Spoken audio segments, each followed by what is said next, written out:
الأغنية الأخيرة لديدين كلاش حملت عنوان أصمودوس. من هو أصمودوس؟ هو الشيطان رقم 3 في ترتيب الشياطين السبع، وهم: الشيطان الأول عليه لعنة الله هو إبليس لوسيفر، وخاص بالكبرياء والتكبر. الشيطان الثاني وهو مامون، خاص بالطمع. الشيطان الثالث وهو شخصيتنا الرئيسة أصموديوس، وهو خاص بالرغبة والشهوة والمتعة والنشوة والتحرر والجنس. والشيطان رقم 4 بعلزبول، أو يطلق عليه بالبعل، وهو خاص بالشراهة. الشيطان رقم 5 وهو شيطان الغضب، وهو خاص بإثارة غضب نفس الإنسان. الشيطان رقم 6 وهو الحوت، أو يلقب بالويثان، وخاص بالحسد. الشيطان السابع والأخير لعنة الله عليه بفليجور، أو لنقول الزهور، أو خاص بالحظ والغرور والكسل. وقد ذكر أصمودوس في كل التشريعات الثلاثة، في النصرانية واليهودية والإسلام. أما في الإسلام فقد ذكر في الفولكلور الإسلامي، يعني في القصص الإسلامية، على أن أصمودوس عصى سيدنا سليمان وكان من الشياطين المردة، فحوله سيدنا سليمان إلى صخرة، وقد أطلق على اسمه صخر. أما في العقيدة اليهودية فقد ذكر أصمودوس في كتابهم المحرف في سفر الملوك الثاني في الإصحاح 17-30، ذكر باسم أشيما، وكان إلها مزيفا، وكان أهل بابل يعبدونه لأنه من الشياطين الذين علموهم السحر، هو وهاروت وماروت. أما في اللغة العبرية فينطق اسمه أشماداي. وذكر أيضا في كتابهم الثاني التلمود بأن أصموديوس، أو لنقل أشماداي كما ذكر عندهم، بأنه شخصية ودودة ومحببة ولديها حس الدعابة، ولكن لديه رغبة جنسية كبيرة اتجاه النساء. وسوف أقص لكم قصة يعني أستحي من أن أذكرها، ولكن أستغفر الله يا رب، والله ما ذكرتها لأنال من رسولك أو سيدنا داود، إنما لأستدل بها فقط فيما يحدث. بأن أصموديوس أو أشماداي أنه أغوى زوجة سيدنا داود قبل أن يتزوجها بأن تستحم، يعني خارج القصر، ويخرج سيدنا داود من شرفته ويراها ويفعل بها الفاحشة. أعوذ بالله من هذه الصفة. وذكر أيضا بأن سيدنا سليمان يعني كان مخادعا وخادع أصموديوس ليستعين به في بناء المعبد المقدس عند اليهود. أما في العقيدة النصرانية فقد ذكر هذا الشيطان أصموديوس في سفر طوبية في الإصحاح 6-13 بأنه من أسوأ الشياطين، وكان عدوا لدودا لسارة أخت راكيل، والتي ذبح لها 7 أزواج عقدوا عليها. وعندما كبر طوبية وأراد أن يتزوج من سارة، أراد أيضا أن يذبحه ويقتله، ولكن طوبية كان محصنا بفضل مشورة ملاكه رافائيل، وجاء فيه هذا القول: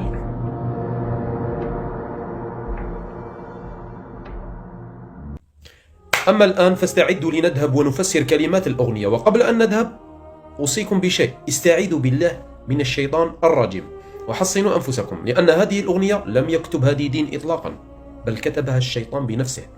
تفضلوا. مصدوم في عرش الليل يتزعزع كبيرها، مصدوم في عرش الليل يتزعزع كبيرها. هذا ما أخبرنا به الرسول عليه الصلاة والسلام، أنه إذا كان جنح الليل أو أمسيتم فكفوا صبيانكم فإن الشياطين تنتشر. ويقصد بالكبير في هذه الأغنية أن الشيطان الأكبر هو الذي يخرج في هذا الوقت. نحفي فيك السبعة ونقلب طينها، نحلف لك على الثالثة انت طيح في سوقي كبتة، هنا نجبد لك الكبتة والكلبة والكاتبة. نحفي فيك السبعة ونقلب طينها، هو يقصد بها الخطايا السبع المميتة كما ذكرنا في السابق. كل شيطان يصفه بصفة، يعني كل شيطان عنده صفة. أما يقصد بطينها وهو بنو آدم، لنقل خلق من طين، هذا ما يقصد. نحلف لك بالثالثة، وهي الكتب الثلاثة المتعلقة بالسحر، وهي الزهوار والكابالا والتلمود. نجبد لك الكبتة والكلبة والكتبة. ماذا يقصد بها؟ الكبتة وهي الرغبة الجنسية، أما الكالبة وهي شهوة المرأة، أما الكاتبة وهي كتب السحرة في الليالي للطلاسيم هي والشياطين.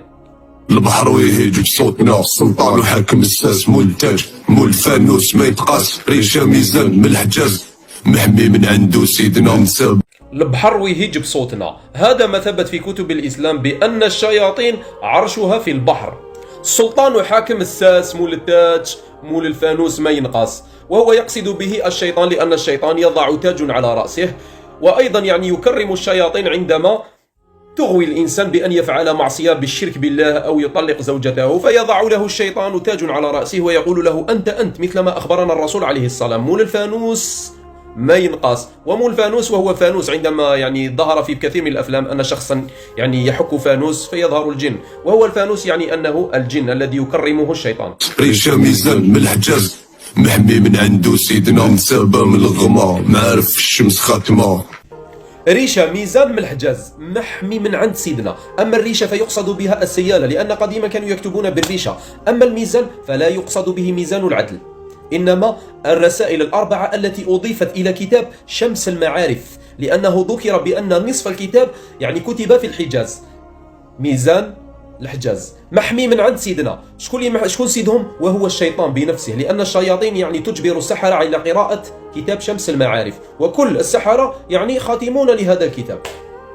7 ملغمة، معارف الشمس خاتمة، هذا يقصد بها الملغمات، وهي يعني كما نقولوا الطلاسم والعقد السحر.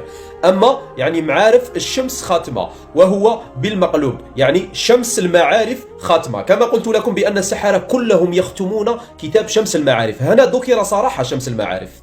مدينة مقسمة كوينة مظلمة، واحد يعشكي تعلي واحد يفتي بالعمى. مدينة مقسمة كوينة مظلمة، واحد يعسكي تعلي وواحد يفتي بالعمى.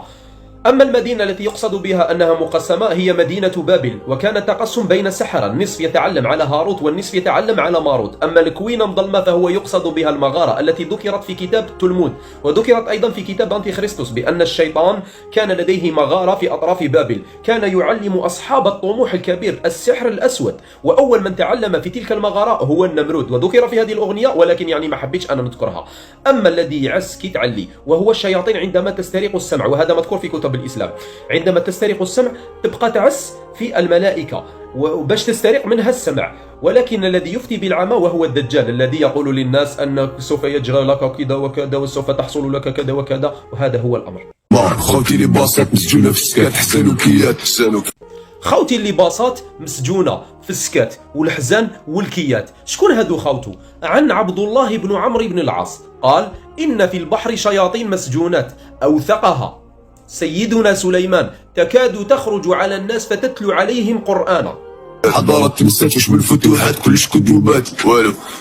حضارات تمسات وش من فتوحات كلش كذوبات، يقصد بحضارات بأنه القائد الأعلى وهو الجنرال، وهو يعني قائد المسلمين الأول اللي هو رسولكم عليه الصلاة والسلام سيدنا محمد، بأن فتوحاتك كلش كذوبات، يعني هي مجرد جرائم. بلاد العجب نجيك صاير، حراس الريم بالمناظر، قاصد الحريم بالمشاور. بلاد العجب نجيك زاير، حراز الريم بالمناظر، قاصد الحرير بالمشاور. هنا يقصد أنه بلاد العجب نجيك زاير وهي الجزائر. مذكور حنا بكري يقول لك بلاد العجب وراحت شغل الهضره، ويقول لك حراز الريم بالمناظر، يعني حراز وهو الدجال، وهو نفسه هذا الشيطان اللي اسمه أصمودوس، راك فاهم؟ اللي عندنا حنا اغنيه قديمه تاع حراز تاع الشيخ سميه لي الزاهي، يعني عاودها اغنيه قديمه عند المراركه، وهو الحراز وهو الدجال. يعني حراز الريم وهو عينين المرأة مقصودين بها، وهذا جاء في كتب الشعراء، يعني حتى الغزال يعني كما نقولوا شبهت بالمرأة الجميلة. وهنايا وش راهو قاصد؟ هو قاصد الحرير بالمشاور، الحرير، وكما جاء في يعني كما نقولوا في احاديث الرسول صلى الله عليه وسلم بان الحرير يعني كما نقولوا حرم على الرجال من امتي ولكن احل للنساء، لذلك الحرير يعني كما نقولوا عنده علاقه بالمراه. واعوذ بالله من خياتي بان ينالك منكم هذا الشيطان لانه قاصدكم. هذه الاغنيه ما جاش من فراغ. والمشاور وهما يطلق عليه يعني خصله الشعر لما تكون كما هذه، وحده منا وحده منا.